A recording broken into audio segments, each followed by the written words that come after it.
ఏ వ్యాపారం చేయాలన్నా ఖచ్చితమైన లైసెన్సులు ఉండాలి. కోవా వ్యాపారం చేయాలన్నా, ఏం చేయాలన్నా.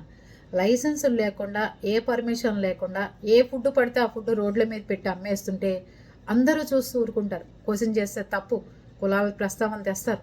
పానీపూరిని బ్యాన్ చేయండి అని ప్రతి ఒక్క సైంటిస్టు బయటకు వచ్చి దాంట్లో ఎన్నో రకాల కెమికల్స్ ఉన్నాయి, దాన్ని తింటే క్యాన్సర్ వస్తుంది అని చెప్తున్నారు.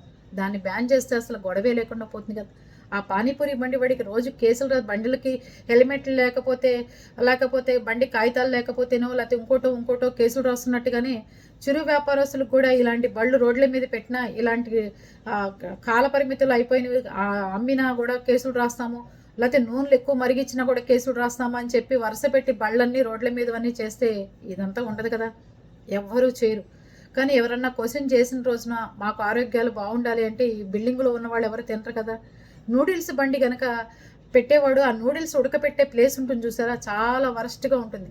అయినా సరే రోడ్ల మీద వేడివేడిగా పెడుతున్నాడని ప్రతి ఒక్కరితో ఆకలి కోసం తిని పడేస్తాం. ఎక్కడ తక్కువగా ఉందో చూసుకుని వెతుక్కుని అక్కడికి వెళ్తున్నారు ఎక్కడ ఫుడ్ కోసం. 120 రూపాయలు చికెన్ ఉన్నప్పుడు 120 రూపాయలకే బకెట్ బిర్యానీ ఇస్తుంటుంటే ఎవరు క్వశ్చన్ చేయరు. అది పరిస్థితులు. అదే కనుక కోవా బన్నకి ఫంగస్ ఉంది, అది పాడైపోయింది, గ్రీన్ కలర్లోకి మారిపోయింది అని అంటే మాత్రం అందరూ వచ్చేస్తారు మాట్లాడేయడానికి. ఆలోచించండి మాట్లాడే ముందు. మన ఆరోగ్యాల కోసమే మనం పోరాడుకోవాలండి, ఎవరు పోరాడరు.